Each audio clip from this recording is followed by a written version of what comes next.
morning and welcome to the Board of Directors meeting of HART, Friday, January 19th, 2024. It's about 8:35 a.m. Excuse me. I'm going to begin by calling roll. Kika Bukowski, Present. Anthony Alto, Present. Don Takeuchi Puna is excused, Michelle Chun Boongrabber, Present. Natalie Iwasa, Here. Roger Morton is excused. Joe O'Donnell is excused. Ed Sniffen is excused. Arthur Tolentino. Present. Edwin Young. Present. Robert Yu. Here. And the chair is here. 1, 2, 3, 4, 5, 6. We have quorum, both voting and in person. Now, I'm going to ask whether or not we have any public testimony on any of the agenda items. Do we have anyone in the public wishing to testify? No? None online. So, members, I'm going to shift the agenda after the Ethics Commission presentation, which we will take. And everyone is reminded we must file by the end of the month. Then I'm gonna probably, unless anyone really objects, I'm gonna go to the agenda item number 7, which would be an update on Howard Hughes. Then we'll probably go to agenda item number 10, which is the recruitment hiring of the board executive officer. And then we'll go back to the resolutions and also the approval to include a quiet claim action on the Takara matter, and that's agenda items number 8 and 9. I'm doing that because of fear of losing quorum, and we're going to need those votes. And I also would like to have as many of the members be apprised of, especially where we are with Howard Hughes. And Roger isn't here, so I can't do anything about the tracks yet, so. With that, let's begin with Ethics Commission presentation regarding financial disclosure statement. Before you begin, is there anyone here who wishes to testify on agenda item number 3? Seeing none. Any online? Seeing none. Let's begin. Are you Eric? Yes, I am. Okay, Eric, it's all yours. And thank you, Chair, for the reminder to file by the end of the month. Appreciate that. This will be an abbreviated, this will be an abbreviated area training just because this is an invite back again. And so I do want to thank you guys. You guys are the only board to actually invite us back. And I think there will be some benefits. We do have some updates. Also on your binder, we do have a step-by-step guide to filing the financial disclosures if needed. I know we promised this at the end of December. It wasn't necessarily in our hands, but it just came out yesterday. So this is the first board to receive this, actually. So with that said, my name is Eric Irwin. I'm an associate legal counsel with the Honolulu Ethics Commission. With me today, just observing, is our new training specialist, Kirsten Aoyagi. So she'll be taking over these duties in the future. But just as a little introduction. So I guess going to the next slide. It'll be this very similar agenda. We're going to just go over the frequently asked questions, due dates, how to submit, and this one is a more solid answer. Last time I was here, we were unsure if it was going to switch to the new system. It has, in fact, switched to the new online filing system. And then we'll just do briefly penalties. Okay, and then the important due dates, if we go back a slide, if we can. Or one more. Sorry. Oh, frequently asked questions. So our board and commission members required to file. Board and commission members are considered city officers, and they are required to file financial disclosures each year, and 2 other instances, which I'll go over in a moment. Why are financial disclosures important? They help maintain public trust, and one of the things that I think is overlooked at times is that they help board members and commission members identify potential conflicts. So when you're going through this, when you go into a meeting, you have that information that, hey, this might be a concern in the future. The final one, is my financial disclosure confidential? In this case, yes, it is confidential. Important due dates. Your first disclosure that you file is 20 days after your swear-in date. You're required to file that initial financial disclosure. And whenever you file, if you file a financial disclosure in year 2024, it will cover the financial information that you have for year 2023. And so it's just like your taxes, it's a year delayed. And so even if you filed an initial disclosure last year, you do have to file your annual disclosure this year by January 31st, because again, it would cover last year. So that due date is quickly approaching. And the final one, and there's a little typo in this, your final disclosure is due 10 working days, and that's what's missing there is the working days, prior to leaving office. And again, if you're approaching that date, please feel free to call our office. We can assist you with any questions, where to find things and all that. We'll go to the next slide. And this is kind of the new information. And this is why I really appreciate you guys inviting us back. The new system is live and it's all online. It's done completely online. There's no paper form that you can mail in anymore or even email in. It all has to be done through the website hnl.info. So if you haven't already, please go there, create an account, log in and file your financial disclosures. You can follow the steps in that form. Another way, if you can't find hnl.info for some reason, if you go to our website, on the left-hand side, you'll see some tabs. If you go to the board and commission page, if you click on that, the link is right there, front and center on that page. The information on how to file, which is, I think, partly why we had a little bit of a delay in the step-by-step guide, is a lot of it's embedded within the system, the steps. With that said, we did want to provide that guide as we promised. It was just a little delayed. The final thing I want to add here are some common issues that we've encountered so far. The system has been live. It is brand new, so we are still ironing out some things. But common questions that we've received are, in the About You section, what address to put. I know it sounds silly. You put your home address there, your principal home, principal residence, not the office where you work out, so you don't put the hard office or anything like that. Some other questions is the definition of income. It's fairly broad. It follows IRS section 61 of the IRS code. So it is fairly broad. Anything $1,000 or over. So interest would be included, rental income, etc. And as the TMK issue, where if you put in your address, the TMK should actually pop up it's pretty reliable. If you had, the only time it gets a little dicey is if you have an apartment, it doesn't always pop up the right one. So you might need to check. And again, if you want that information from your past disclosure, feel free to contact our offices and we can get that to you. So we'll just go to the next slide. And this is penalty. These are the penalties for not filing a financial disclosure. Part of the reason why we've reached out to not only this board, but all 27 boards that need to file financial disclosure, we reached out to last year. And we've actually visited 24 of them. And it's important because the only people we have had to enforce against have been board and commission members. And that's not what we want to do. This is not what we would rather have everyone file and 100% compliance than go after anyone. And if you see the fines initially are rather low. Once you get a notice in the mail, if you don't file within that 10 days, it's $100. However, they could climb to $5,000 if no response or financial disclosure is filed within that 30 days. The criminal penalty on there, we've never in the history enforced that. We throw it up there because it is a potential, but in our history, we have not done that. And so we will wrap it up. And again, I really want to thank you for inviting us back because and I try to keep this short. It sounds like you guys have a busy agenda. But thank you for inviting us back. And I do want to throw out that last little kind of advertisement for our services. We do requests for advice for board and commission members. This is a free and confidential service. It doesn't only have to be about financial disclosures. If you have a conflict that you're going into a meeting and you say, well, I'm not sure, even if it's an hour before the meeting, if you contact us, call us up, give us the information, tell us when your meeting is, we do our best to get you a response so that when you go in there, you know what to do and you know how to handle the situation. But any of those ethical questions, even if it's not an ethical question, you contact us, we'll try to get you to the right department. And one last thing I want to bring up is I know there was a question about biennium training for the board and commission members last time I was here. So that system is live. The training is live and you can take it. However, I know that I called up Department of Human Resources yesterday to try to check on how this was going to go.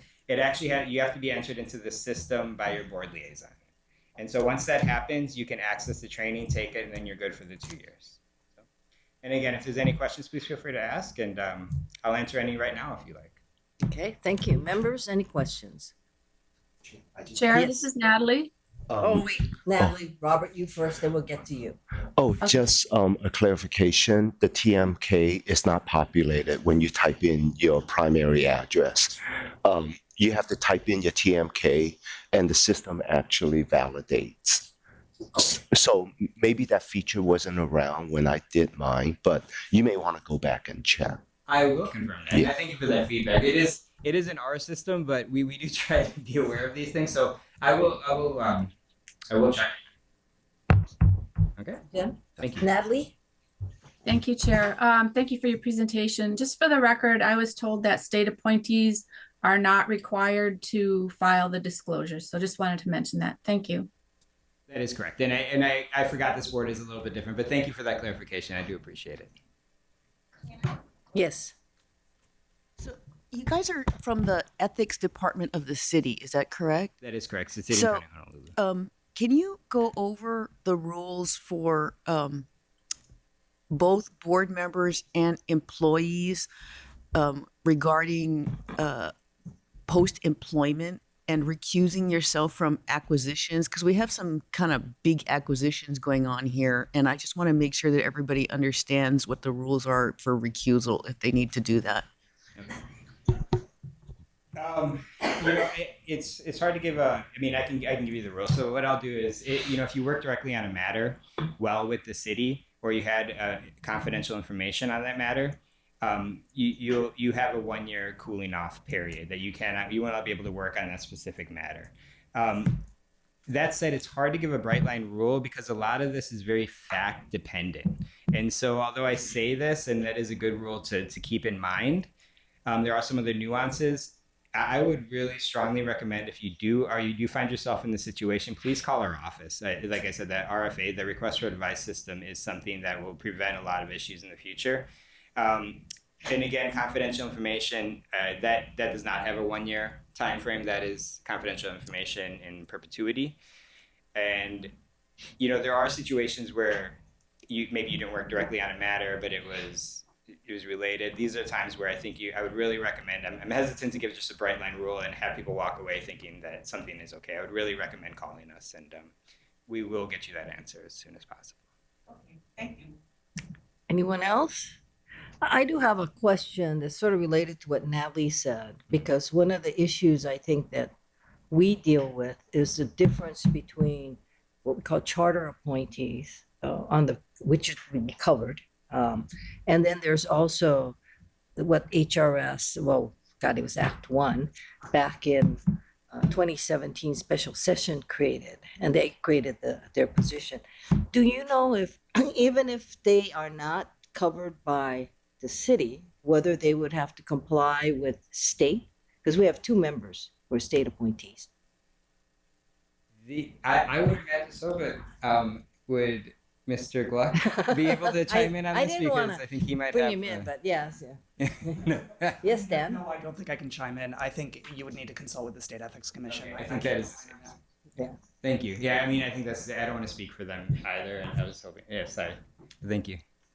Well, the reason I raise that is because the Attorney General's position is that they are not to be, they do not want them treated any differently. So to me, if we comply and we have to file, they should also file as well.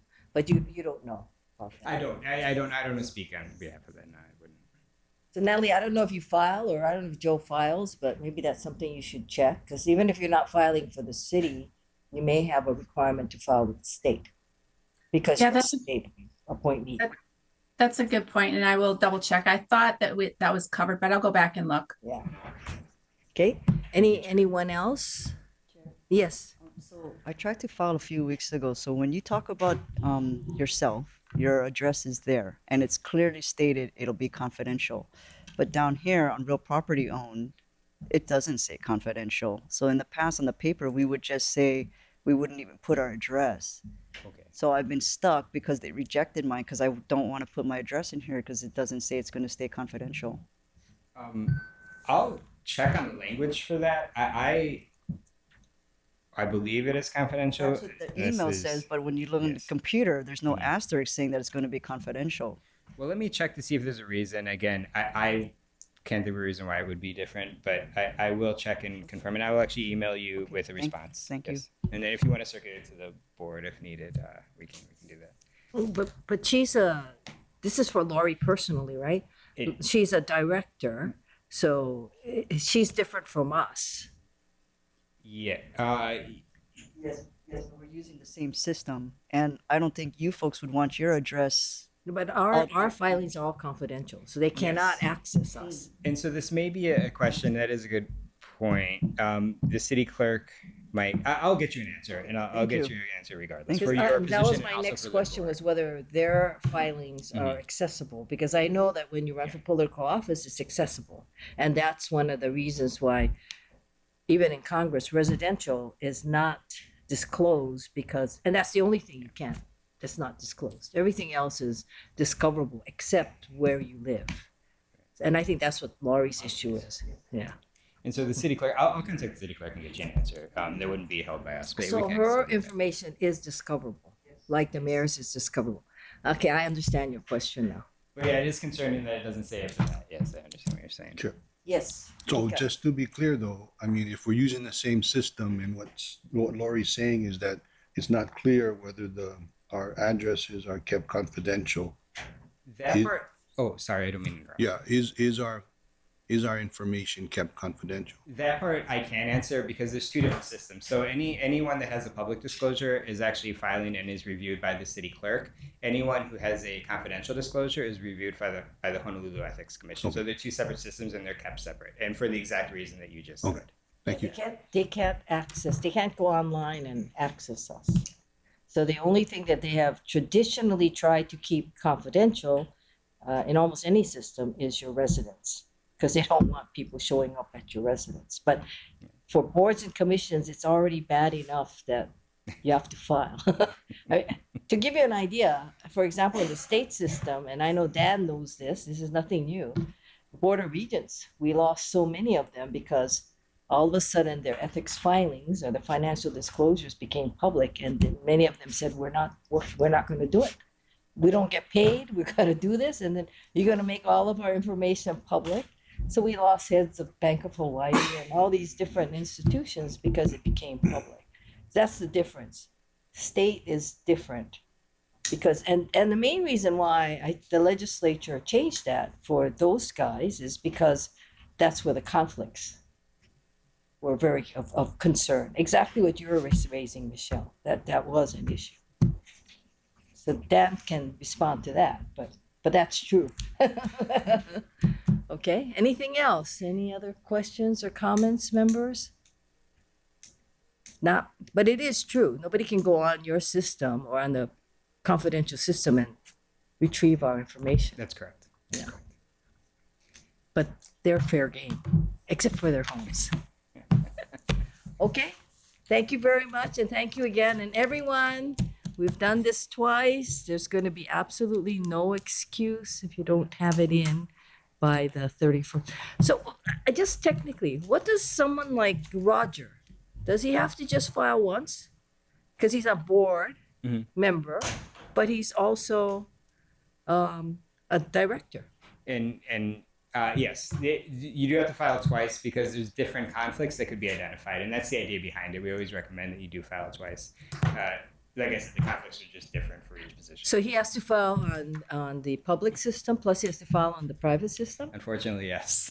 That's what we. Boy, I would protest if I were them, but okay. Thank you very much. So when we see Roger, tell him he has to file both. Thank you. Thank you for having us back. I really appreciate it. Thank I'll you. get you the answer. Hey, but having you back doesn't mean that we're more subjected to fines, does it? Because we have more notice. Thank you very much. Yeah, discount maybe. Thank you very much, Eric. All right, so with that, members, as I said, we're going to move the agenda, hearing no objection from anyone, because we need to get to these items. I see that Palaoki has arrived, So, members, we're going to move to agenda item number 7, which is a discussion regarding the City and County of Honolulu's acting by and through the Honolulu Authority of Rapid Transportation versus Victoria Ward Limited, civil number 18-1-1564-10-JMT. Is there anyone here who wishes to testify on this specific agenda item? Anyone online? No? Hearing none? Members, I believe that we should go into executive session for this. So, of course, the board can call itself, and I'm going to need somebody who does this motion, that the board may enter into executive session pursuant to Hawaii Revised Statute, Section 92-4, subsection 92-5A4, and this is to consult with attorneys on questions and issues on matters pertaining to the board's powers, duties, privileges, immunities, and liabilities. Now, members, as you know, the Hawaii Supreme Court recently ruled on this, and it's hit the news, and I don't know how many of you have actually read the 88-page decision, but this is what we are going to get briefed on. I know, Natalie, you want to make your usual statement about executive session? Yes, thank you. Just for the record, I understand that since I haven't signed the confidentiality agreement, I will not be allowed into the executive session. Thank you, Natalie. Any other discussion, members? If not, can I have the motion to that I effect? move that we move into executive session. Okay, second? I second, Chair. Moved and seconded. Any further discussion? If not, do we have unanimous consent? We have unanimous consent, so we will be moving into executive session. Thank you very much. Do what you need to do with Natalie. Art stays. Members in the public, are you all involved in this matter?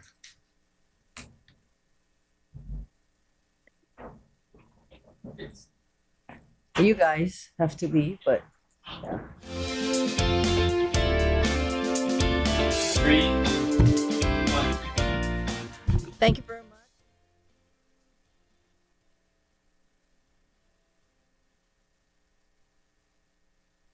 I must provide a summary of what transpired. We were briefed by our attorneys as to what the implications of the Supreme Court decision is in the matter of the Honolulu, the City and County of Honolulu acting by and through the Honolulu Authority for Rapid Transportation versus Victoria Ward, what we have traditionally referred to as the Howard Hughes case. That we had two attorneys here, and they brought us up to speed on the Supreme Court decision, what it means, and the fact that the case is remanded and it is going to be set for trial, we believe, at the ending of this year or the beginning of next year. And it's going to be an ongoing discussion for this board throughout this process. And of course, no vote was taken on this matter. It was just a briefing by our attorneys as to what our rights, privileges, and obligations are. Thank you very much. Now, members, we are going to go, and we apologize to the members of the public because we're going to enter another executive session. And I had announced earlier that after item number 7 of the agenda, we are going to go to item number 10, which is the recruitment and hiring of the board executive officer, including discussions of a permitted interaction group report.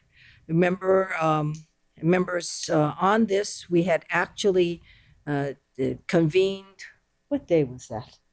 Was it last week? Yeah. Last week, Friday? Sure. Do you want to do the Takara matter first, but as the attorneys? Oh, okay. Okay, without any objections, can we do Takara first? Okay, so that Takara is another matter. We have attorneys also here on that, and it is item number 7. Roman numeral number 8 and Roman numeral number 9. We're taking the two of them together. Roman numeral number 8 is the resolution number 2023-5 amendment, amending the resolution 2023-5 Exhibit A to replace the legal description of the property to include parcel 404. And in addition to that, Roman numeral number 9 is the approval to include a claim for quiet title with regards to tax map key number 1-2-003-124. And this is 1825 Dillingham Boulevard, owned by the city and county of Honolulu for the use and benefit of the Honolulu Authority for Rapid Transportation in the complaint for condemnation on tax map key number 1-2-003-118 and 1-2-003-119.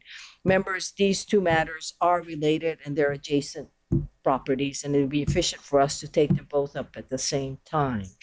So with that, Krista, do you want to go into executive session? Okay, so you have nothing public to present.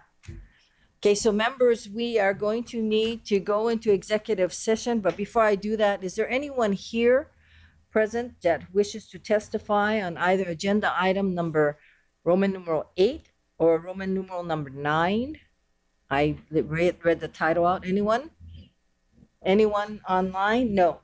So with that, members, we're going to have to go in executive session for both of these matters. And I would need a motion that the board enter into executive session pursuant to Hawaii Revised Statute Section 92-4 and subsection 92-5A3. And this is to deliberate concerning the authority of persons designated by the board to conduct labor negotiations or to negotiate the acquisition of public property or doing the conduct of such negotiations. Also subsection 92-5A4 to consult with its attorneys on questions on issues on a matter pertaining to the board's power, duties, privileges, immunities, and liabilities. And subsection 92-5A8 to deliberate or make a decision upon a matter that requires the consideration of information that must be kept confidential pursuant to a state or federal law or a court order. Both of these motions are applicable to both Roman numeral 8 and Roman numeral number 9. Do I have a motion? So moved. Second. Okay, moved by Roger Morton, seconded by Edwin Young. Members, Natalie, would you like to make your statement at this time? Yeah, sure. I understand that since I have not signed the confidentiality agreement that I'm not allowed in the executive session, and this comment applies to any other executive sessions today. Thank you. Thank you very much. And we have two pending motions now. So we have any other discussion, members, on the motion to go into executive session on the two Roman numeral 8 and Roman numeral number 9? No? Do we have unanimous consent to go into executive session? We do. Thank you very much. So can you take us into executive session? Chet? Okay. Thank you. And then attorneys and Krista and whoever else must. As soon as we're into executive session, we can begin the discussion on this.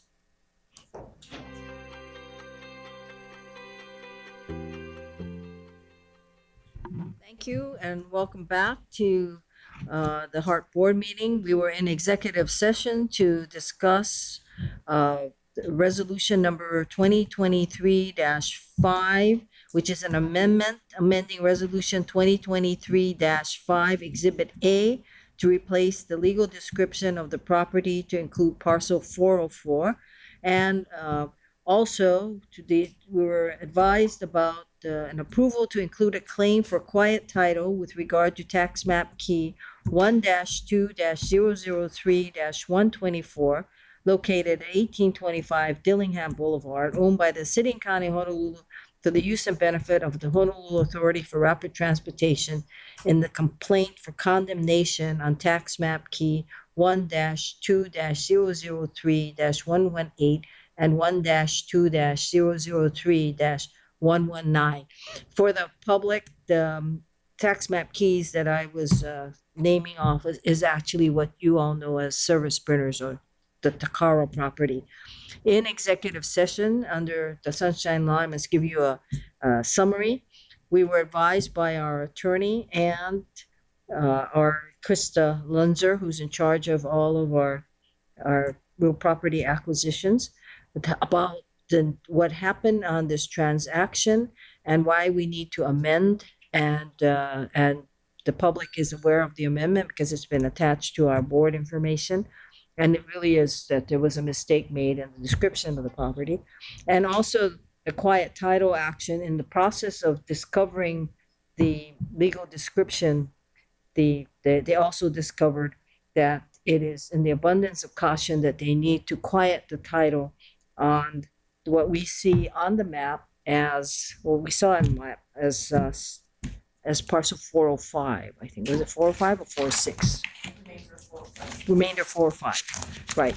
So having been advised, the board is now out of executive session and we're ready to make the appropriate motions.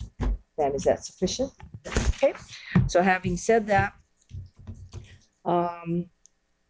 since it's going to be in one condemnation action and there is no resolution, well, let me take it separately then. First of all, I would like to have a motion which approves. Yes, I move that we adopt resolution number 2023-5 amendment, amending resolution 2023-5 Exhibit A to replace the legal description of the property to include parcel 404. thank you. Second, I second, Chair. any discussion? No? Hearing no objections, members, we are adopting resolution number 2023-5 amendment. Okay. Now I would need another motion, members, and this motion will be to authorize a quiet title action in regard to tax map key 1-2-003-124, 1825 Dillingham Boulevard, in the complaint of the original complaint that's part of that resolution, which is tax map key 1-2-003-118 and 119. May I have such a motion? Chair, I move that we approve authorization to include the claim for quiet title. Thank you. Second. Second from Roger. Thank you very much. Members, any discussion? Chair, I have a question. Yes, please. Go ahead. Can you just explain? I don't know what that means, and I'm assuming that a lot of people in the public don't understand what that is. And then the second part is there a document that goes with that approval? Yeah, you in the public documents under Resol number 2023-5 Amendment Exhibit A is the resolution which amends the original resolution that we had actually passed, I believe, in November of 2023, which authorized the condemnation of that property. And we know that property as Takara/Service Printers. And this is to get that whole area. The reason there's two is because there was a sort of like a subdivision of the original Lot A and into two parcels. And so that's why there's now that condemnation. The reason why we're amending that resolution is because there was a wrong description attached to it. And the second issue is the quiet title. And the reason why there's a quiet title action is because there was also a related adjacent parcel, which we call 124? Parcel 124, which because of the original subdivision, there's a potential cloud on that title. So we're quieting the title just to ensure that there is no further cloud on that title. So the end result with all of this will be that basically the City and County of Honolulu through HART, or HART through the City and County of Honolulu, will condemn that whole parcel and have the rights to it and have clean title. Okay, so it's just a clarification of who is owning it and that the approval is going through for the condemnation. Is that correct? The condemnation already went through, but the description of the property in November was wrong. So that's why the resolution that we're passing is an amendment to Exhibit A to include the right property description. The quiet title is because related to that parcel was another parcel involved where it's owned by the city and county of Honolulu. But having said that, there were issues as to whether or not some people may have had a different opinion about that, though no one has really made a claim. We, in abundance of caution, our attorneys have advised us that what we need to do is we should quiet the title so that there is no question on that sliver next to Lot A, which we call 124. Okay, thank you for that clarification. I assume I did it correctly, Krista. Sure, yes. Thank you. So with that, members, we have a motion and a second on the approval to do the quiet title action. Any further discussion? If not, do we have unanimous consent? We do. Thank you very much. Thank you. Lex and Cor.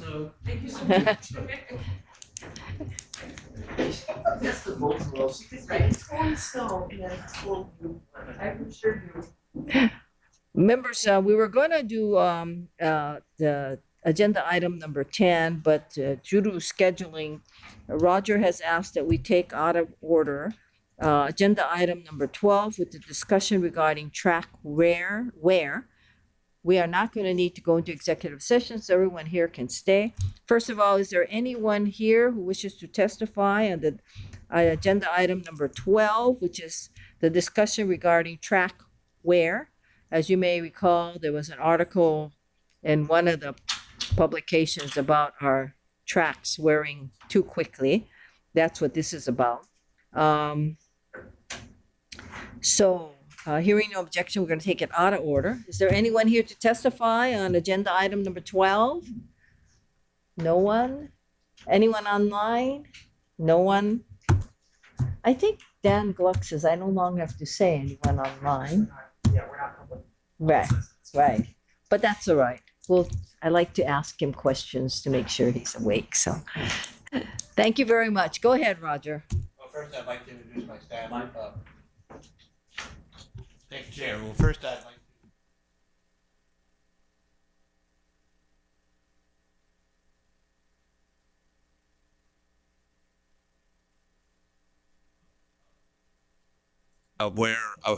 what this was. I'm not sure why the story really appeared, because it appeared to be a sort of a normal day-to-day issue for us. We are operating the rail system. Hitachi has a staff of track maintenance people. There is a weekly inspection of the track, as there is all over the country in similar systems and other railways. What occurred was that during this routine inspection, the inspectors noticed an anomaly, something that was not quite right. They immediately notified DTS of the issue. Our staff agreed that they would do a joint investigation of the matter and repair. They went out and did the repair. I would not consider it unusual. It was just a normal operation of the railway. For us, we were surprised to see a story, because we didn't think that there was anything that was out of the ordinary or newsworthy. Happy to have myself or Patrick answer any questions regarding any part of this. Any questions of Roger or Patrick, members? So I guess I'll just ask the obvious question, was that if there wasn't any problem with it, why did the media make such a big deal about the fact that our tracks are wearing, what is it, supposed to wear in 15 years and it's wearing now, or something along those lines? Patrick, you want to try that one? I'll do the best that I can to answer that question. I think the track on our system on the West Project segment was installed around 2016. We've been in operations for 6 months. This particular type of track defect that was identified is not unique to our system. These are the type of defects that employees are trained to identify and then ultimately do the repair work on. Just to put it in perspective, if you can visualize the piece of rail, what we're talking about is spalling and flaking. So if you can envision rail with kind of divots in it, or just some flaking, that's what we're talking about. And as a result, they did repair work, essentially grinding that to back to a normal condition.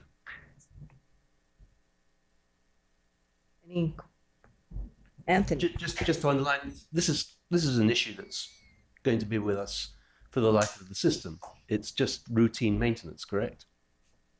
That's correct. Anyone else?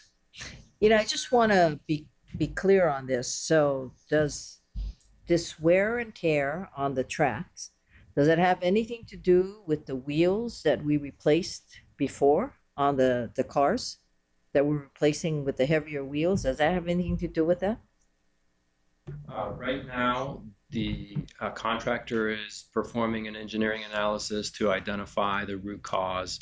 What they have identified so far is that they've looked at the grease was essentially being used, which is not uncommon in the industry. They've looked at possibly transitioning to an oil-based lubricant that they think would help minimize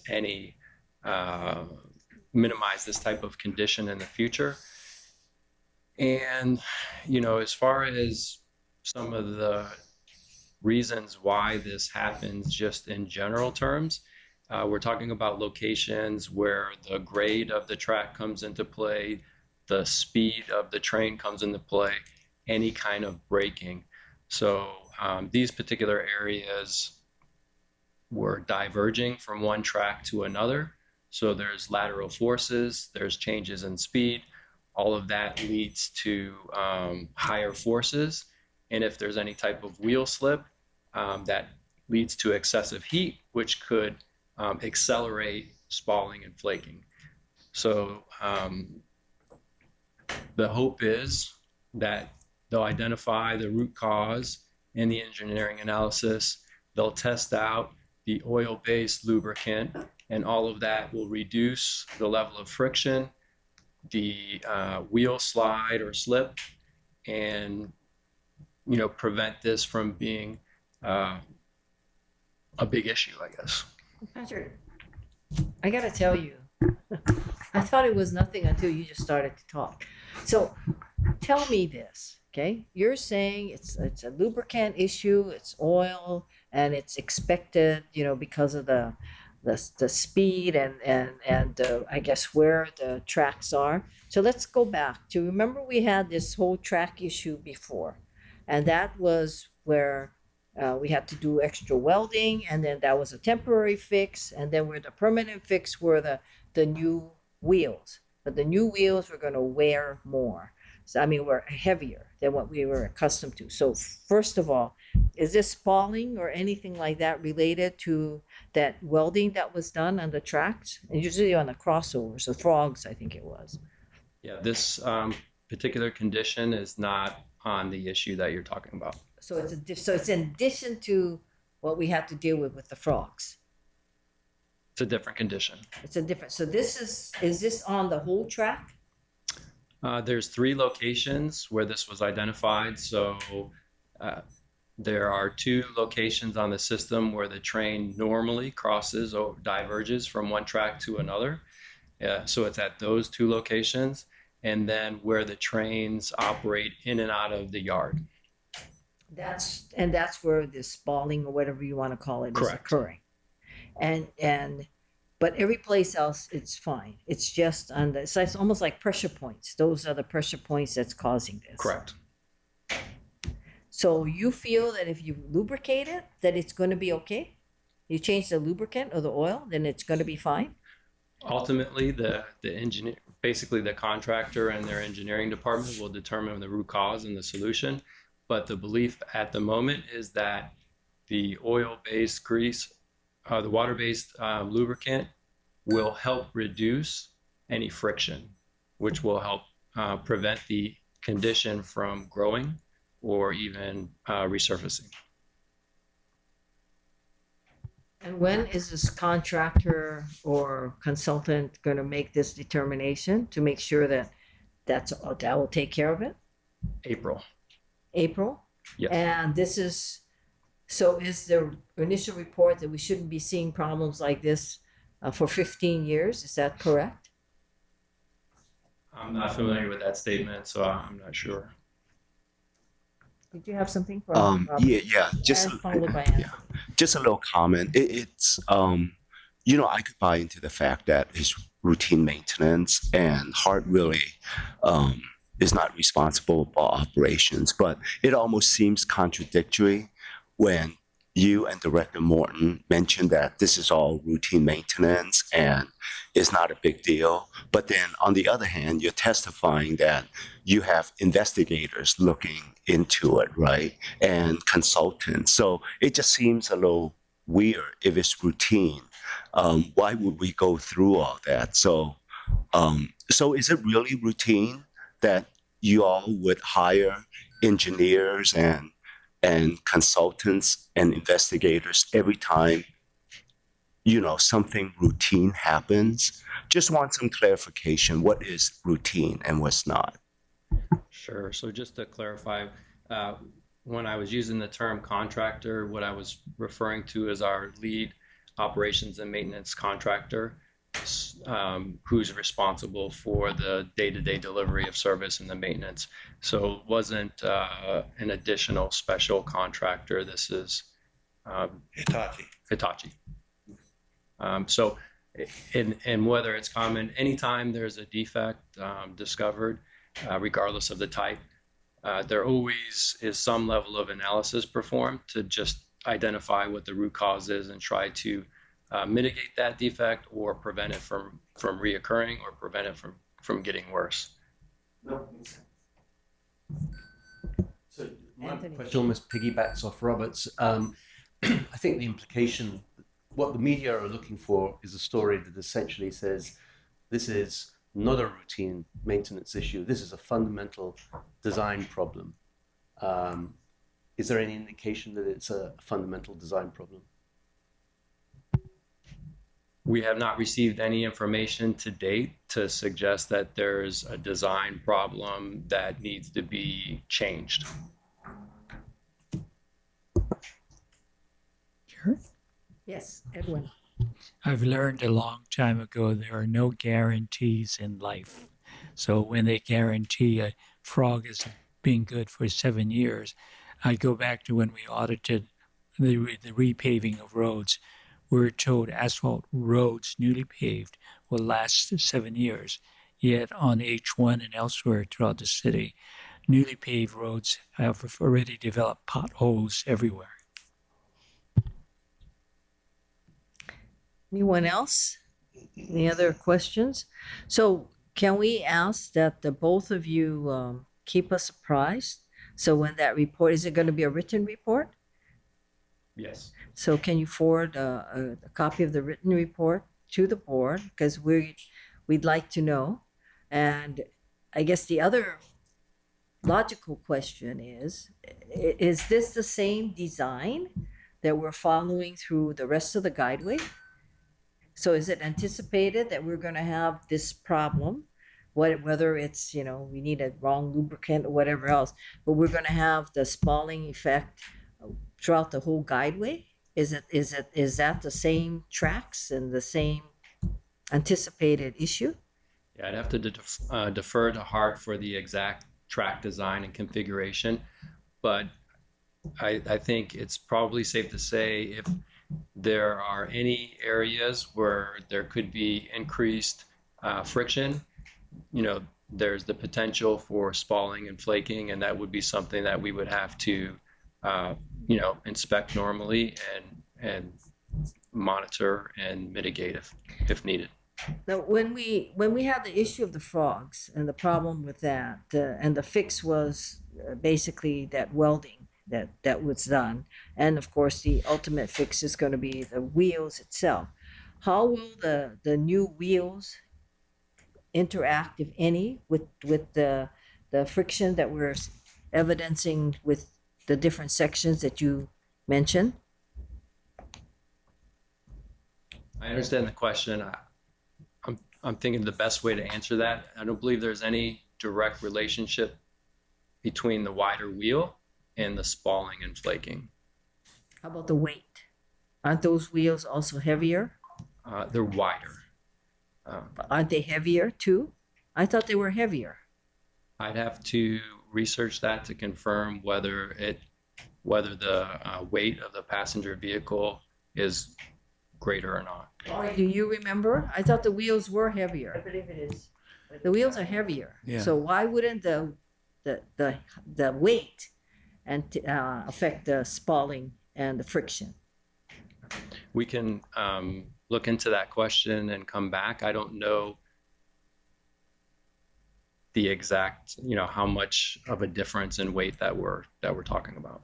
And are you working with Hitachi? So is Hitachi aware of this, and is Hitachi going to incorporate it in its whether in the design of the Hitachi is responsible for the routine maintenance. Hitachi is responsible for following up with the inspection, the determining the root cause, and fundamentally, it is a Hitachi issue at this point as our contractor.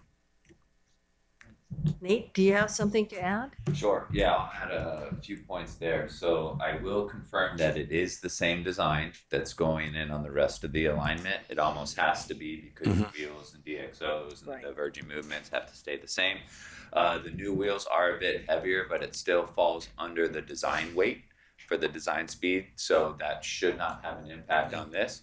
And as Patrick relates, a lot of these things are related to geographical influences. A lot of time it's incline, decline, speed, or a curve.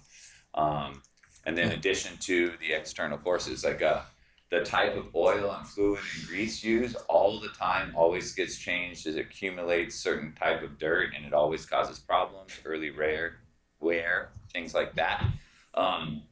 So Patrick was right. This rail was installed sometime around 2016, and I believe it was purchased in 2012. So it's already a decade, couple years old, and it wears a lot sitting in the weather here, right? And so it's not like they had a new system. Hitachi's running on a new system. The sticks of rail, I think, are over a decade old. But the new the new wheels give a back-to-back dimension that should relieve some strain on the rail. Not that these caused it.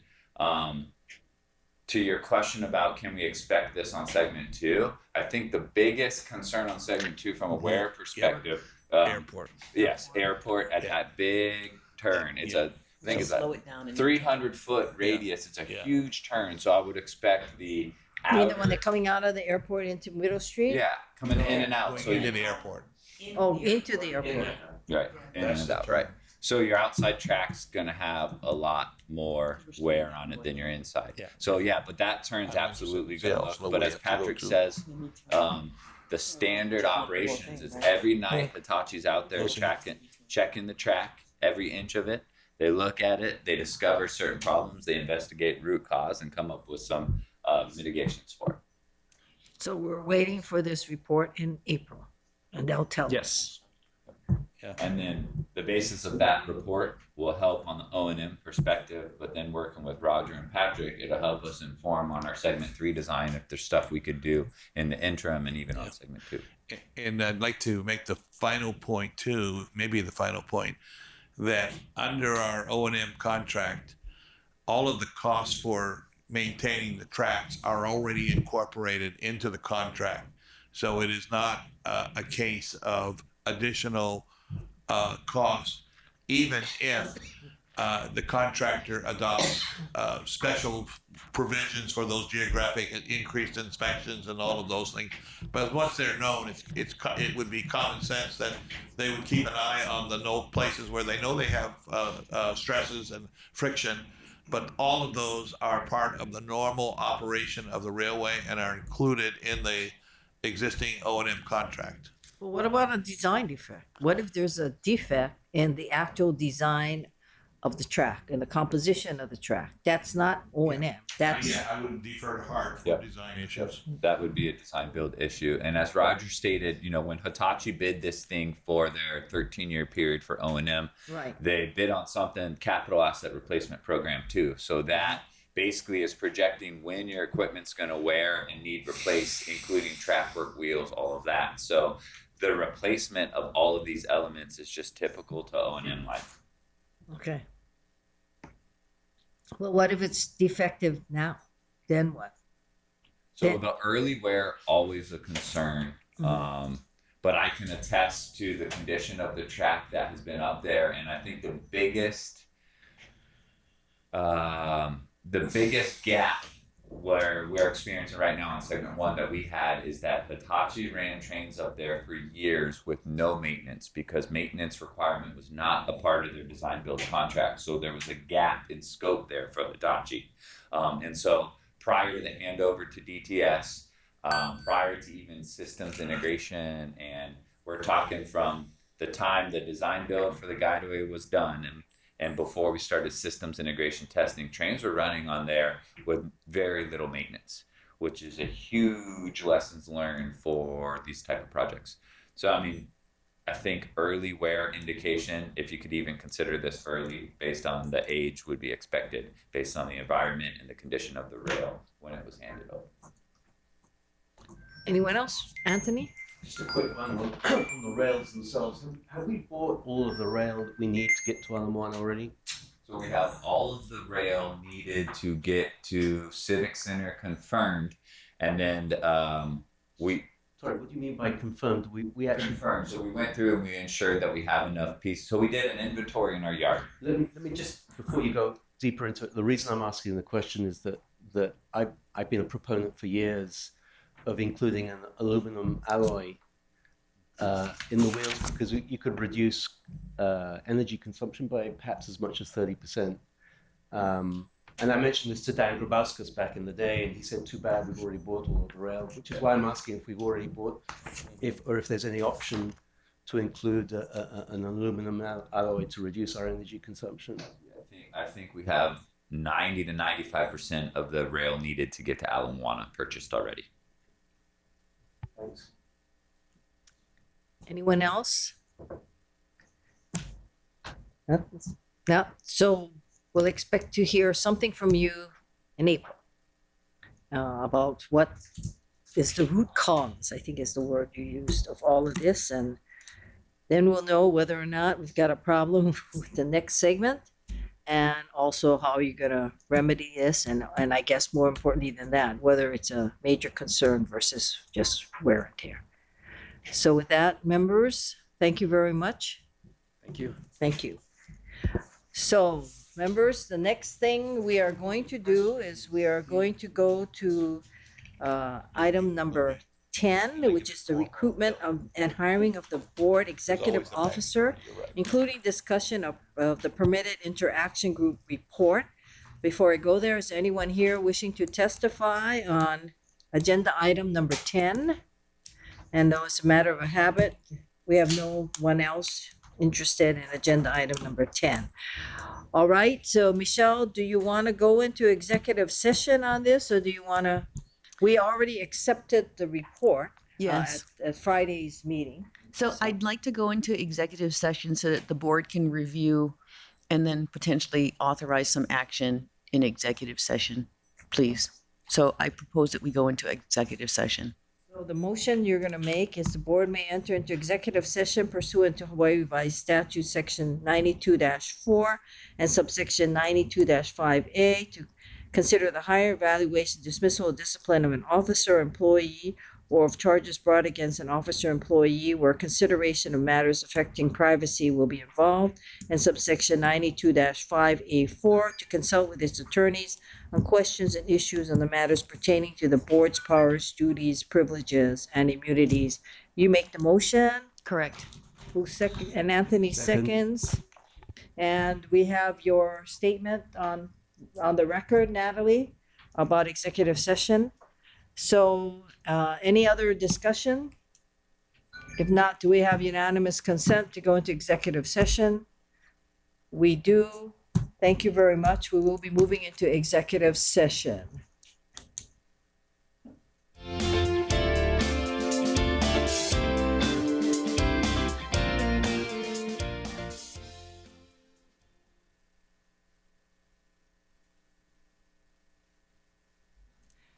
Thank you. We are back. Why does it? Okay, I think it's working. Thank you. We are back from executive session. I am going to, we were on agenda item number 10. I'm going to turn this over to Michelle Chun Boongrabber, and this was the recruitment and hiring of board executive officer, including discussions of permitted interaction group report. I believe I had called originally for public comment on this, but just to be certain, I'll call for it again, and there's no one here, so there's no comment. And of course, there's no one online.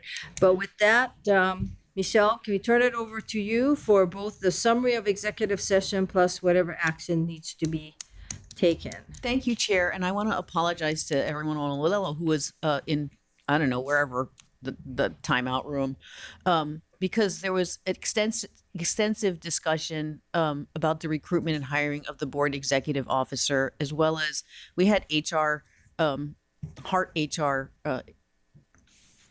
experts here that were assisting us in terms of understanding the detailed process of working with Maine HR in terms of hiring and as well as pay scales.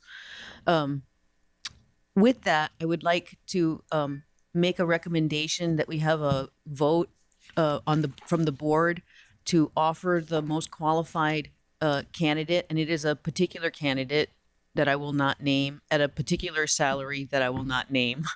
And so I'm calling for a vote of what we had discussed in executive session on those topics. I think I have to call for the vote. So do we have a motion in line of what the chair just recommended? I'll make that motion, Chair. Second?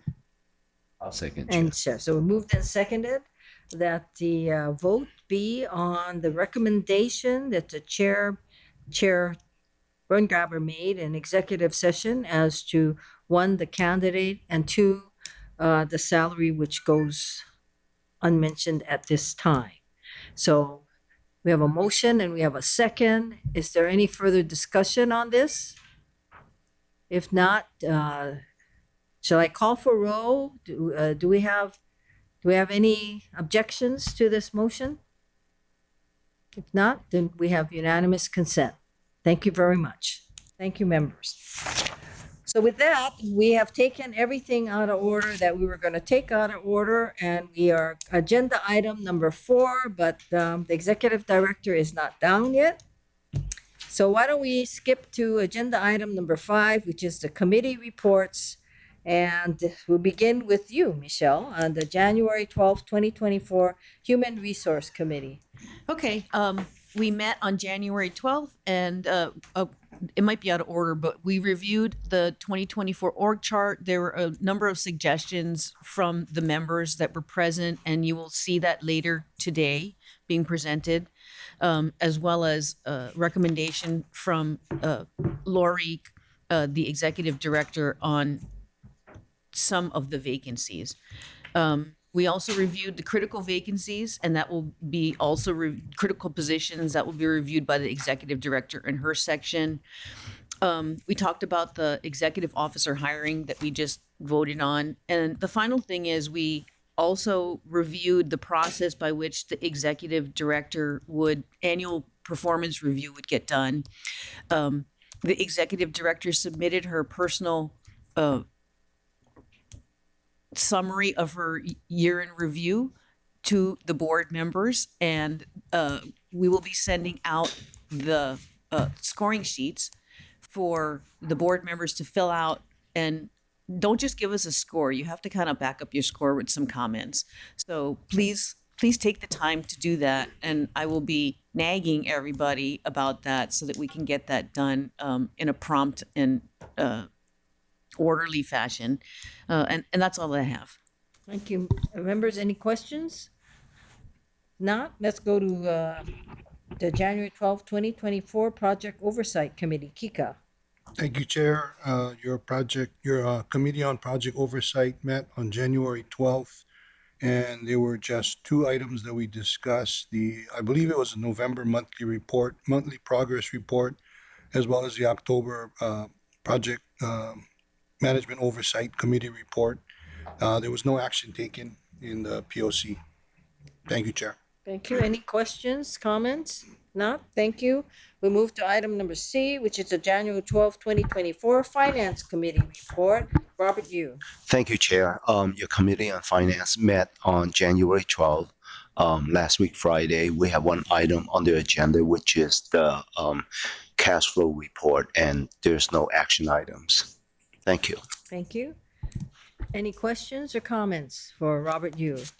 If not, thank you. Then we're going to go to item number D, which is the January 19th, 2024 Internal Audit Committee, Edwin Young. Before you go for did you check Natalie? She logged off. Oh, she logged off. Okay. Okay. Go ahead. Thank you, Chair.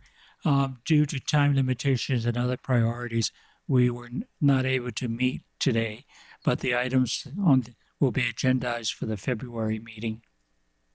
Thank you. Thank you. Even if they were not able to meet, any questions or comments for Edwin in anticipation of the next meeting? Not? Thank you very much, members.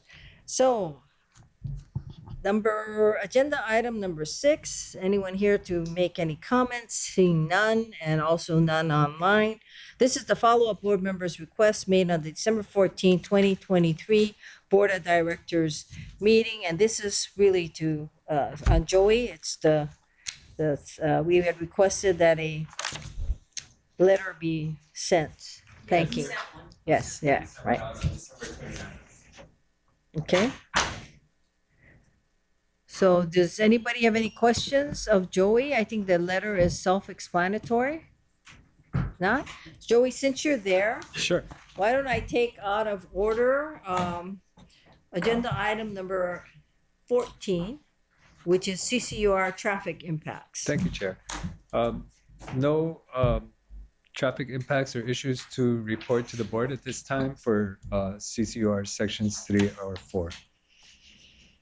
It's either going awfully smooth or every time you tell us there's nothing significant. Put a Costco into parking space at Costco now. Yeah. So I mean, I could vouch for Joey. I drive that Dillingham every day.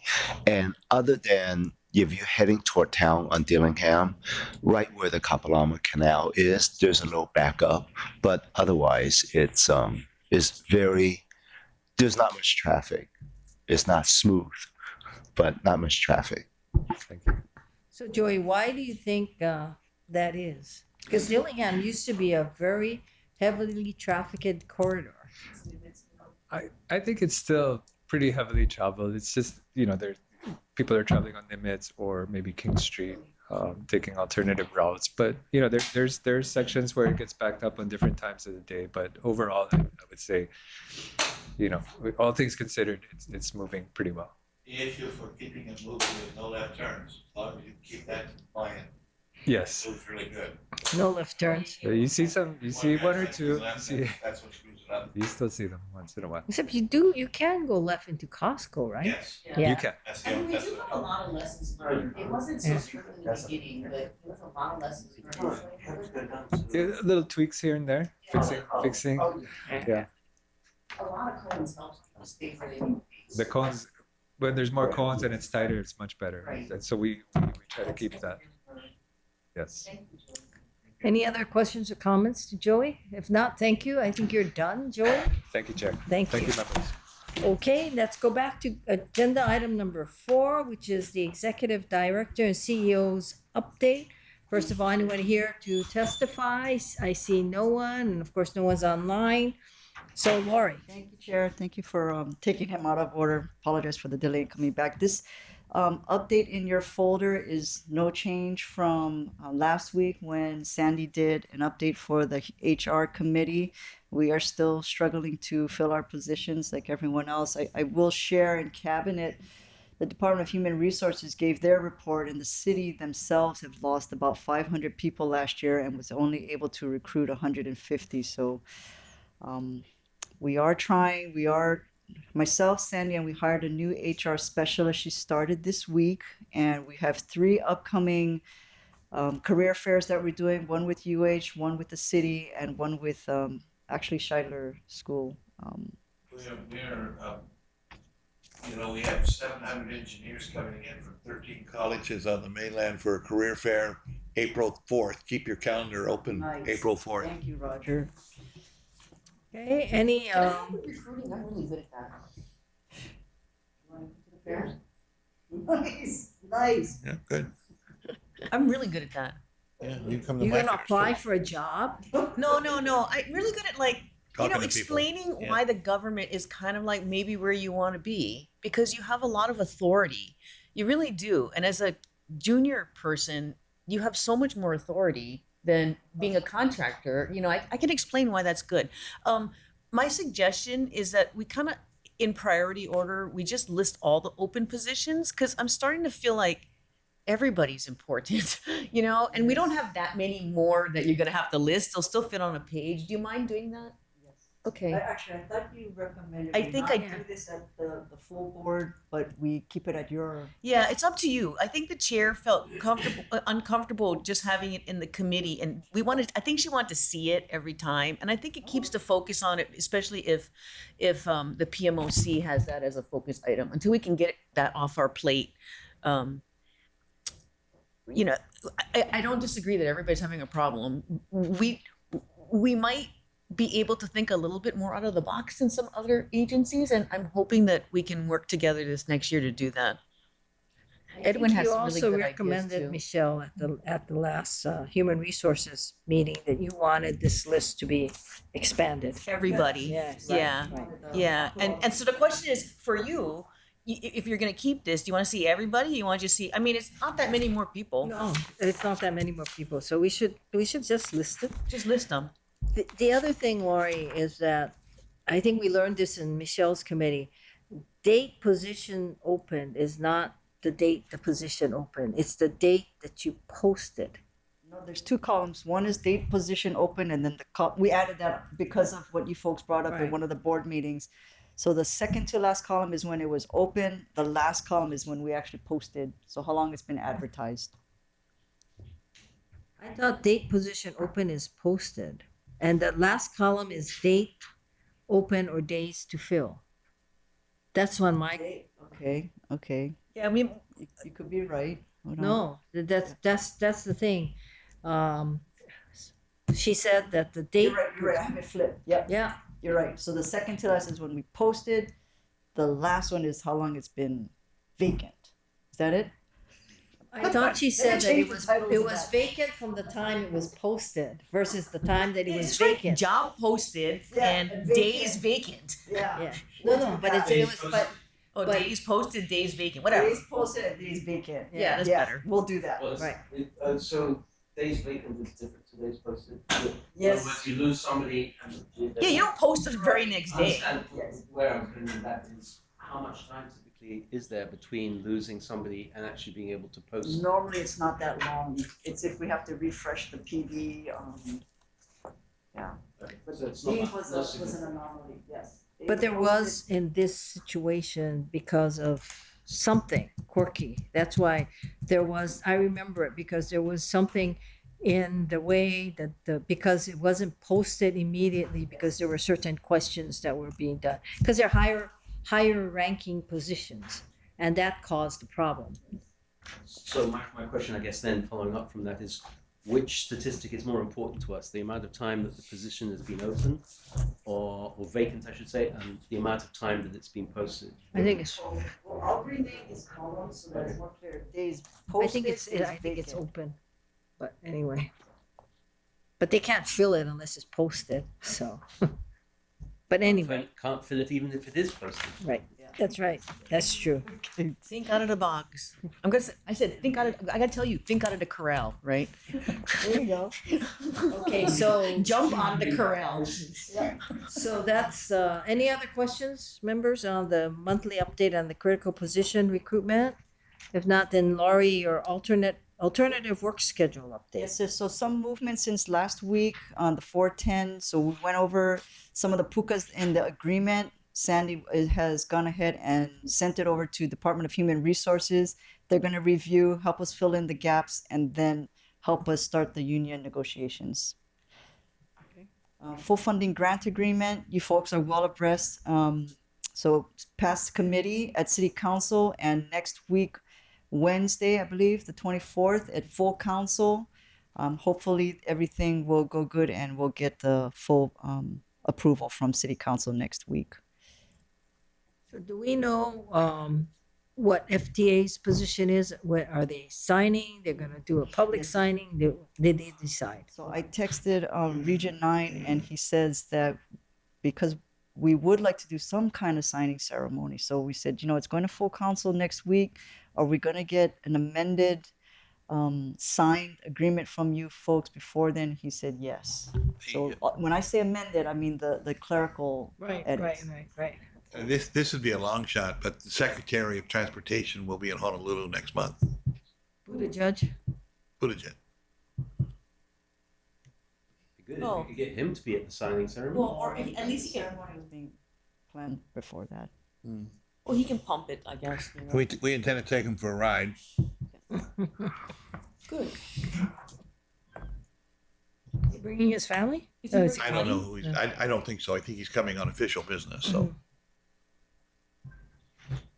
He's a really cool guy. Okay. Any other questions? If not, your art installation. Yes. So I really wish the person who is in charge of our art program would come and do this presentation, but he's very nervous. You guys can be a bit intimidating. So he said, please, I don't want to do it. I said, okay, well, give me the talking points, but I know I'm not going to do it Is he justice. listening in? I know. Is he listening in? He might be. I don't Okay, know. if you're listening in, we're not scary. You are scary. We're only scary to you, Lori. No. You're a former CIA agent. Of course you're scary. Anyway, I'm gonna try my best to do it justice, but this, ever since he has taken over the program, it has gone so much more smoother.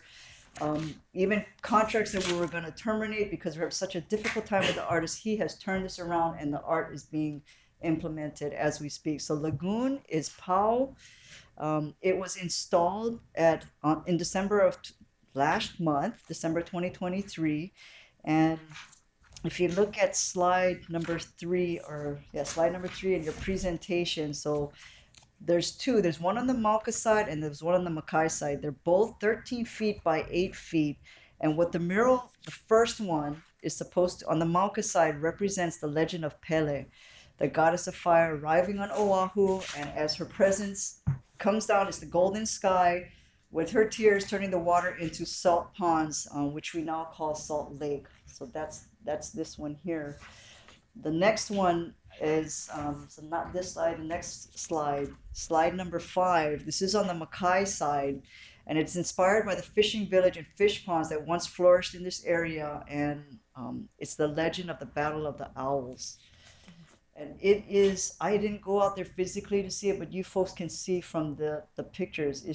It's absolutely beautiful. These are all individual little tiles. And the last slide number 7, the SDG is the one who is actually helping the artist to install it. And this artist, so her name is Carol Yotsuda. The artisan is Stephen Miyoto. This is their second one, the second art installation. So they did one at Pro Ridge Station, and they were very pleased at how the process is going and the help that they received from both the Heart team and the contractors. So they're very pleased with this installation, and that's really all I have to present. But I know I'm not doing it justice. It would be really great if the artist herself would come. But I think they look fantastic. Yeah, me too. yes. Yeah. So who's the heart person that's working with them? So Timothy, I want to thank you for it. It's not just the artist, but I mean, I want to give so much cred to the artists and the artisans, but it's also the work that has to get done by all the support people to get everything installed, to get the contracts done, to like arrange for time for people to go in there, access and everything else. And so I understand the challenges, and having somebody dedicated that's working it is a really big deal. And so thank you for your hard work, and we would love to see you here next time you have something to show us. Yes, agreed. Thank you. Thanks, Tim. Well, I think this is one of the only ones that I recall that we actually has a presentation on, right? You're right, and it stems from Michelle making a point months ago that we don't want to just see you, Lori. We want to see other things going on. And so asked my team, is there something else we can present to the board? And I forget, it wasn't Tim himself, but another manager recommended, hey, what about this lagoon art? Because it just completed. I said, great. So I asked him if he could put a presentation together and come present to you folks, but he was really, really afraid to come. Is Mamoru Sato's one done? So Rick and I actually, and Roger, we all went out, Hart and DTS went out to the airport station yesterday. Moria was from an integration. We're almost how are we going to integrate the people coming in, the buses, and his art was, that's the one, right, Chair? Yes. So DKI, right? Yeah, so there is, what I could visualize, what I remember is there's poles and it's painted with his art on there. I believe that is complete and installed. So we can do a presentation on that one. Yes. Okay. Who's got Middle Street? Do you know? I don't know. I haven't been to Middle Street yet. Because I think everything has been. Well, there's a special group who's kind of hidden, who actually selected the artwork. I think all the way through, and then I don't think we've funded yet the last phase, right? The 6 stations or the 8 stations. But yeah, we've had, everything else should be basically POW with Middle Street. We just got to keep it curated and clean and all of those things because it's beautiful. It is really beautiful. One of my questions actually is, how graffiti proof is the art that we're installing? I'm not sure. They're ceramic tiles, right? Well, that's one of the things I appreciate about this. Ceramic tiles should be relatively easy to clean. I think they're protected, but you'd have to, in order to do graffiti on it, I think you'd have to go into the station. Yeah. Yeah, they're all inside and at We different have levels. cameras, so hopefully that will be a deterrent. Yeah, no, that's true. And I think that they were very careful in the selection as to making sure that, like for example, on Carol's pieces, they were from the region, so they're supposed to be sensitive, and they were selected along either the mythology or something in the region. So it's supposed to be reflective of the station location. Another question, Chair, if I may. I seem to recall seeing recently somebody complaining that we're not actually spending the 1% of the project funds. We are working with Corporation Council to respond to that letter. I'm asking, what is the definition of art and what is the definition of our station? Is it considered a city building? So we're working on a response to that letter. I think the 1%, and the question is whether it's city or it's state, because GET and TAT is state. So, and that's the bulk of our funding, and it's I thought it was tied to the cost of construction. The 1% is cost of construction. Just 1% of the cost of construction of the stations or of the entire No, system? it's all the CIP project. So that's $100 million. Wow. Arguably, Have we spent anything close to that? no.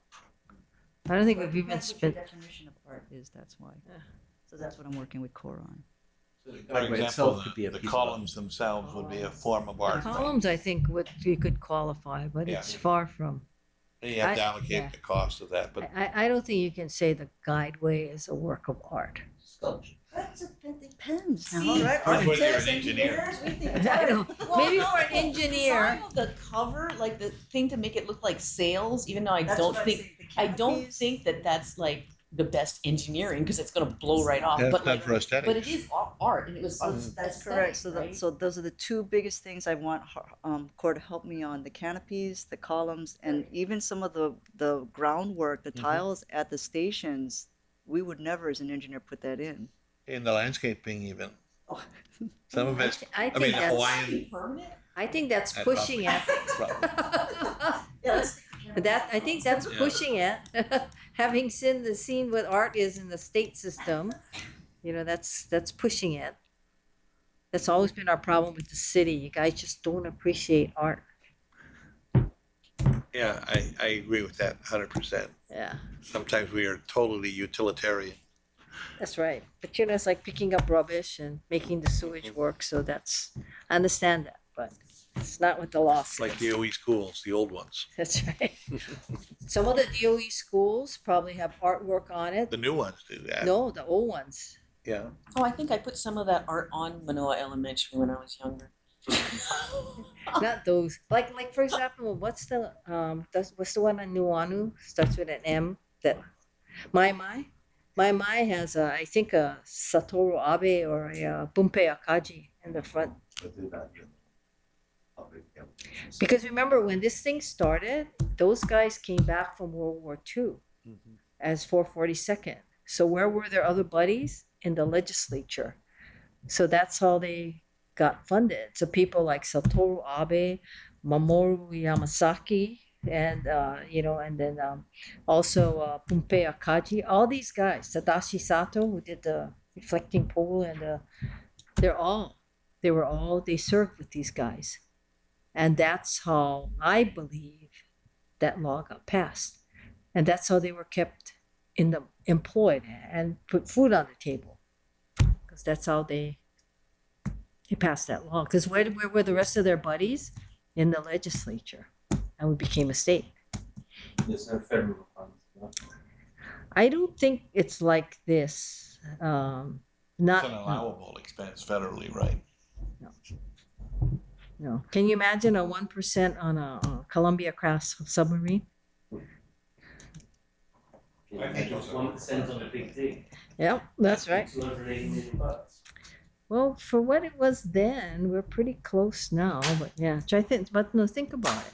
An engineer would say that the tube structure of a Virginia-class submarine is art, right? Yes. And that looks like a big sausage to me. All right, so let's now move to double check me on this, Dan, but I think the next thing is item number 11, discussion on Hart and Department of Transportation Services merging into one transit agency. Anyone here to testify on agenda item number 11? I think this is a discussion, and no one's online. I think this is a discussion we've been having throughout our various committee meetings, and that's whether or not the future of Hart, basically, and whether it should be one transit agency or not.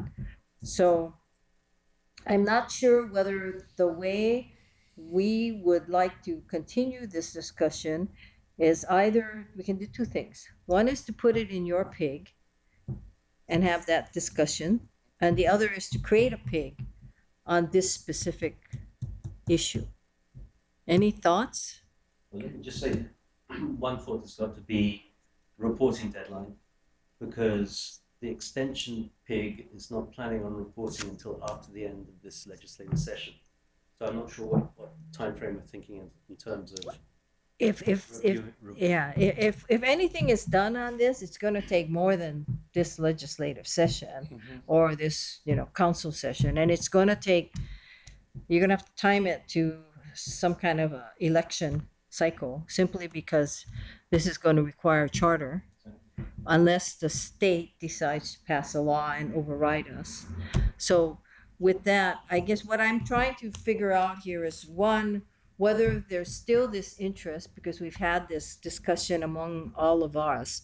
And if there is, do you want to move ahead on it? And my recommendation, of course, would be the creation of a PIG on this specific issue.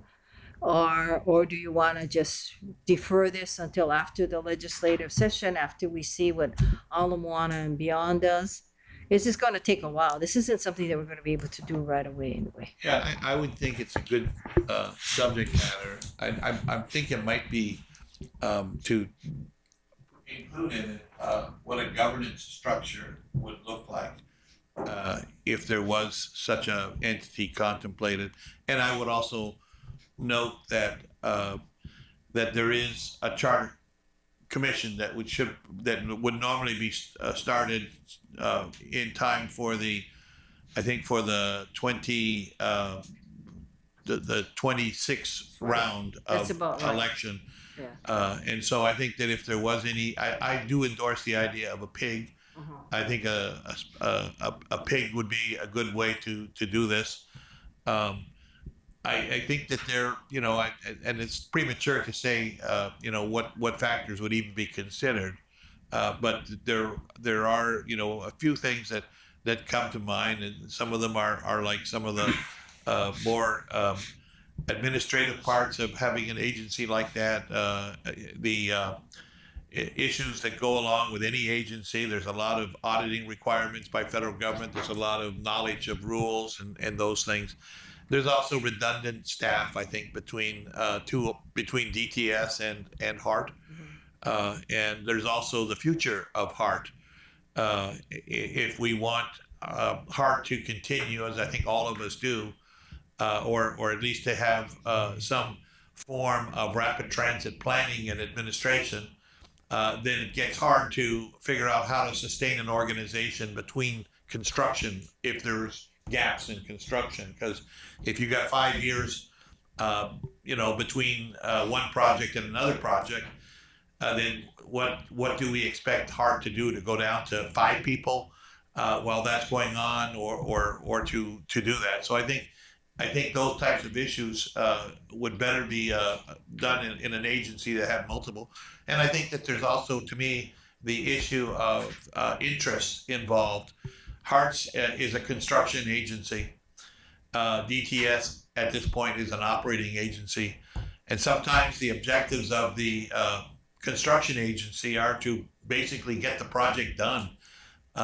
Issues of maintainability, issues of passenger convenience and those things, issues of park and rides and bus routes are not always considered. I mean, they are, there's an attempt to do it, but I think that you gain more appreciation for those agencies that have integrated operations. And finally, I would note that I'm not aware, I don't think I'm aware of other agencies like Los Angeles that when they may have 3 or 4 HARTs that they have all under the banner of the MTA, but when they do have a project, they tend to have a separate board for the project, and they tend to have a lot of autonomy for construction because of the, and Laurie could speak to this better than me, but it is, I think the reason why HART was formed was because the normal city and state procurement and just the way we operate does not lend itself to a multi-billion-dollar project. It's just you gotta have a project that goes. So there needs to be autonomy, and even in today's discussion over board powers and those types of things, if there were such a thing, I think those details would need to be very, very carefully considered over how much autonomy an agency would have. Most agencies have a revenue source, whereas we are subject to, we have both a revenue source, but we're also subject to annual appropriation. And so our future is not totally independent no matter what we do because we're dependent upon appropriations from council and for things. Usually there is a specified thing, but not always. Washington does not have a region-wide sales tax or anything like that. Washington has to negotiate with Virginia, with Maryland, and with the district for funding every year. It's very complicated, but most of the agencies now do have some direct form of funding. The only one we have, I think, is the city TAT, which is a perpetual source of funding, but it's not enough to sustain a transit agency. So those would be the issues that I think. I would also, if this were to be considered, Hawaii is a small state. 80% of our population reside on the island of Oahu, and yet we are getting most of our financing from the state. So I think the state has interest as well as the county in any type of large organization. That's my two things. But I fully support the idea of a PIG to address the issues of what makes sense from a long term. As an operator, the biggest struggle I have right now is trying to find that $420 million each year to sustain operations for bus, handy van, and HART, and Skyline. Chair, if I could add to what Roger just said to give us a concrete example of where having separate agencies has, in my opinion, cost us and probably cost us a lot of money, is on the issue, the idea of putting solar panels on the guideway so that we can produce a lot of our own energy and reduce our operation costs. And this is an issue I took up multiple times with the previous CEO, Dan Grabauskas. And in the end, he said, you have to understand it's not a top priority for us because we're not going to run the system. And I thought that was a terrible response, but it was an accurate response. He didn't really care about how much it cost to run the system because he wasn't going to run it. HART wasn't going to run it. The city was going to run it. And that's what, I don't know what that's costing us in extra electricity costs every year, but it's in the millions. And so that's a clear case where not having an integrated agency has led directly to us losing money. And the other point I'd make is that both the city and the state at this point, in terms of transportation, are committed to a multimodal future. And the only way you can have a multimodal future is if you are integrated, if you have an agency that can look at everything, including bike paths, bus, handy van, etc. And so I would strongly endorse the concept of moving ahead with a proposal to take to the Charter Commission to set up an independent agency to cover all of transportation. Yeah, Chair, thank you. Members of the PIG, do all the members have to be on the board of directors here, or could we have outside someone who's not on the board? The PIG is the board of directors. Okay. No, you can have other people who are not on the board. But on a permanent basis, I know we can bring them in to consult. You can make them big members. I can make them PIG members? Okay, Yeah, sorry, I stand corrected. But Chair, I would advise that if you want to create a PIG, let's agendize it for another meeting. Since Yeah. this is just a discussion. Oh, so could I even make a comment? Sure. Oh, okay. So the reason I bring that up is I think there's benefits in having some stakeholders on the committee, other than just the board of directors. I'm sure there are other people who are very interested or they have their own position or approach in doing things. So Just like. That's interesting because my reaction when I first thought about the PIG, and that's what I just mentioned, but I thought, well, maybe the better way to do this, we luck out because we have you and Roger as members. So well, maybe what we should do is pass a resolution to the mayor and ask him to convene a working group of some kind. Then he could have a wider breadth. But I think in terms of being able to control the discussion, and we have almost everybody, and with Dan saying we can include others in it, that maybe that's what we'll consider doing. So if you have any strong feelings one way or the other, can you let Dan know? Because we can't communicate among us, and then the decision can be made as to whether a pig as recommended the next meeting. Any other comments, questions on this? Recommend people that we think might be useful in our discussion. Well, not only that, because we can always bring in resource people, but what Dan is saying is that we can also include them as members of the So PIG. for example, maybe like staff from the managing director's office. Yeah, we could do that. Yeah. Only because like, because they're kind of the honcho, right, of the agency, so. Yeah, we could do Or that. the BFS director. Right. Yeah. Right. Or we could, like I said, I was thinking of when I was trying to envision this, I said, well, maybe we need to have a broader breadth. So maybe we could pass a resol the next time, asking the mayor to convene a task force on it. But then if we can, since we can include others in the PIG, then maybe that would be a good way to start, and then we can take it from there. By the way, the numbers, all that we're limited to is the numbers as far as the board is concerned. So the PIG can be as large as it is, as long as the numbers on the board do not exceed the majority, right? And Is the you can board, invite do you others count to as your own participate, but you agency? don't have authority to make I would count as a board. Yeah. Because you're Right, on right, board. right. Yeah. I think. Yes, Edwin. Yes, thank you, Jim.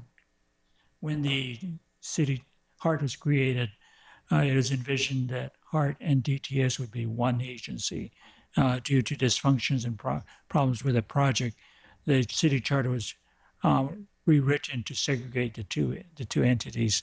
So if you're talking about merging it again, it will by necessity require a rewriting of the city charter. That said, we probably have some feelings for or against the merger. So I would suggest that we have a PIG to advocate whatever position we decide to take under the auspices of the mayor's initiative to rewrite the charter. It's interesting because I did have you down as a member of the PIG if you were going to do one. But anyway, having said that, no, it's interesting because the people who did the final charter amendment, the charter that was enacted in the 2010 session and then became effective on July 1, 2011. The two people who spearheaded it was Donovan Dela Cruz and Charles Dijou, an interesting combination. And they had one purpose, and that was to keep the then mayor out of HART. And that's why HART looked the way it does. Because they didn't want the mayor that they were dealing with at that time to have any control or touch HART in any way. That's why. Is what he wasn't. You were to keep keeping him away from. No, that's what the ledge kept them away from. Don't. But this is the reason why HART was so weirdly formed in the beginning, and that's why where do you find a charter that says, the board of directors of HART shall not interfere with any of the administrative functions of HART? That was in the original charter, and that's because they wanted to make sure that because of the ex-official membership and all of that the mayor couldn't come in and take it over. A very interesting discussion with those two guys on it. Okay, so any other discussion? If not, please let Dan know, because he's the one that you can all talk to. And then if it looks like we're in favor of a PIG, then at the next regularly scheduled meeting, we will agendize it. Thank you. Now, we are on agenda item number 13, and I hope I haven't missed anything. And this is the review of an amendment to the 2024 HART organization chart, including elimination of certain vacant positions. And I have Michelle for this. And this was attached, right? Lori, help.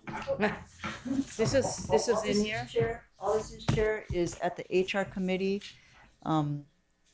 to eliminate all the yellow boxes. Just need the board's approval to eliminate the yellow boxes. Yeah, so this is what everybody saw at the HR committee, and I think everybody was there. Everybody here was there.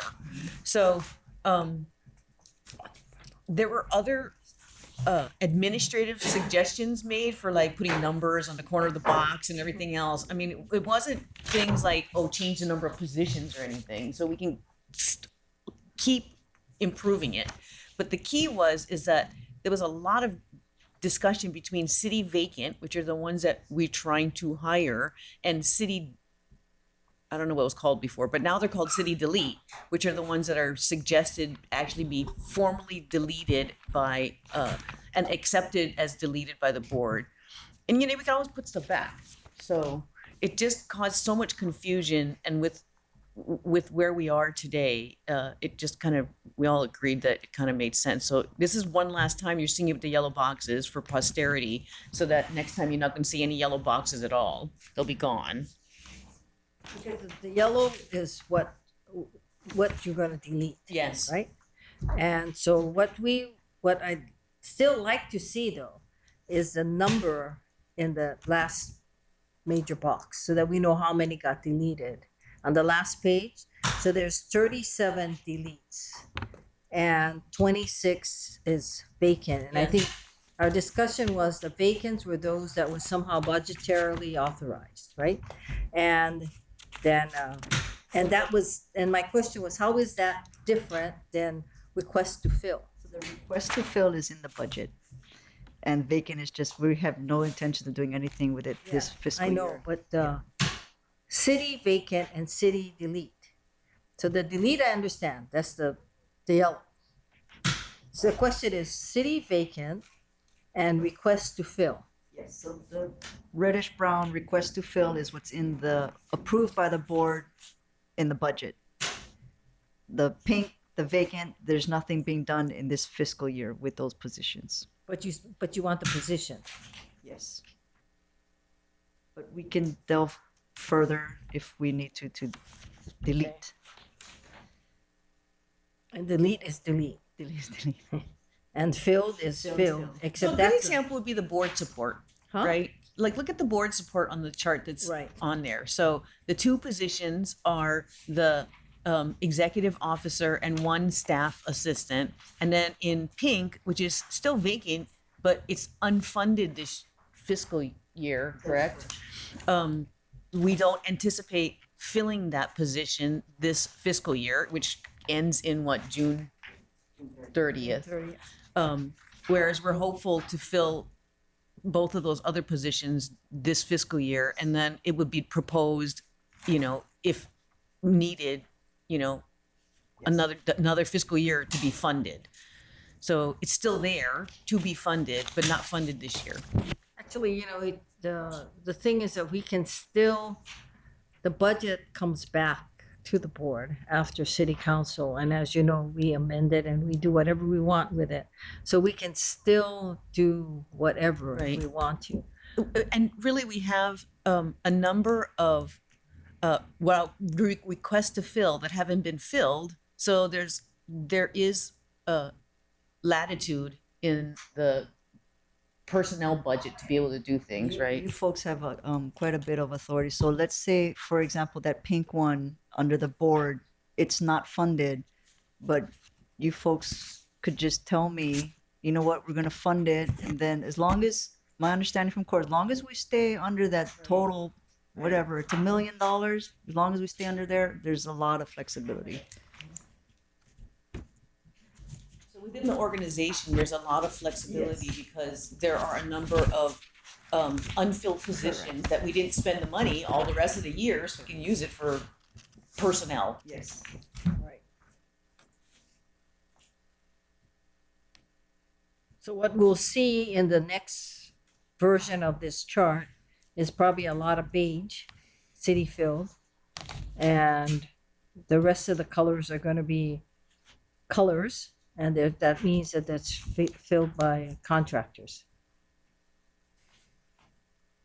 Because you're going to take out all the yellows. So like construction, for example, this page is all green. There's no beige or anything in there, but that's all being serviced by Suez Green. Stanton, right? And HDR, we have HDR, but not as many. So I think what we tend to do is we tend to say HDR, but we need everybody that's non-city. But yeah, that's going to be it.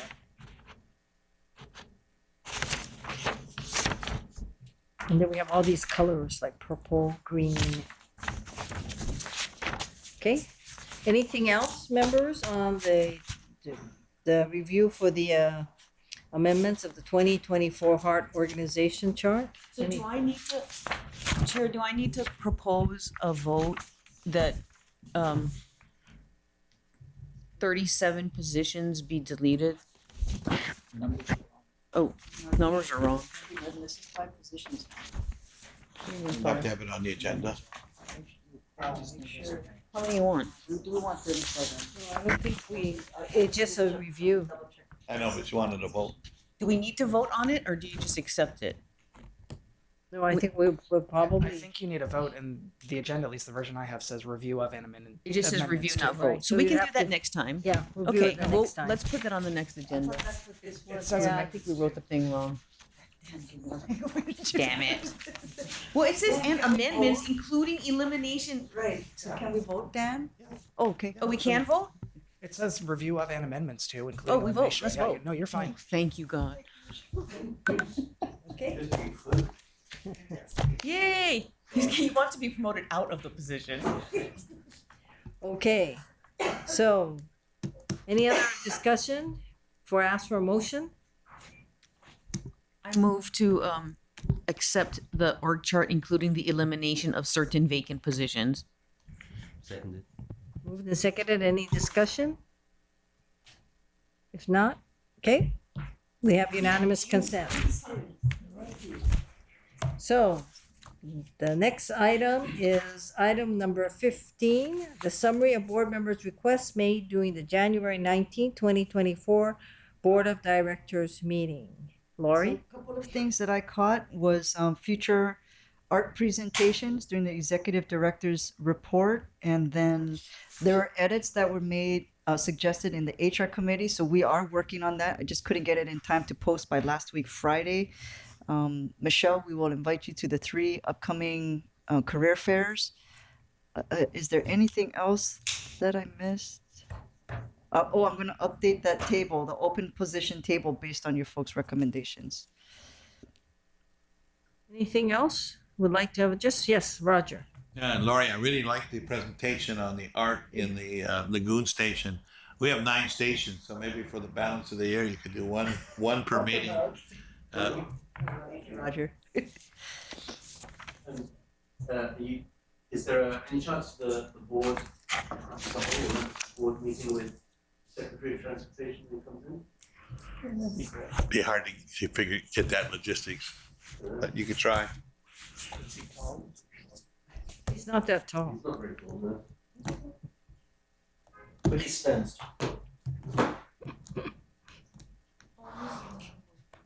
I don't know. Yeah, I assume just a couple of days. So I think it would be hard. He's not on your calendar. He's on your calendar. Not on my calendar. He's coming on state business. Okay.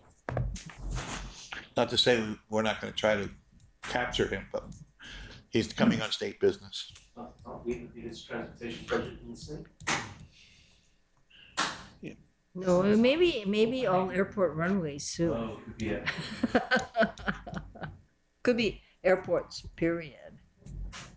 Like, how is Kona an international airport? I still wonder about that. Yeah, I've got a 3. Okay, thank you. I think we're done. No other discussion on the item number 15. Oh, by the way, I forgot to call for comments. Seeing none. But anyway, so that's the summary of board member requests, which we have just gone through. Anyone else wants to add on? Yeah, anyway, it's adjournment. So perfect timing. So now, members, thank you very much. We are, there's no objection. We are adjourned. Thank you very much. Thank you, Dan. I don't know how you survived all of this, but thank you very much. Okay. What is this? Financial system.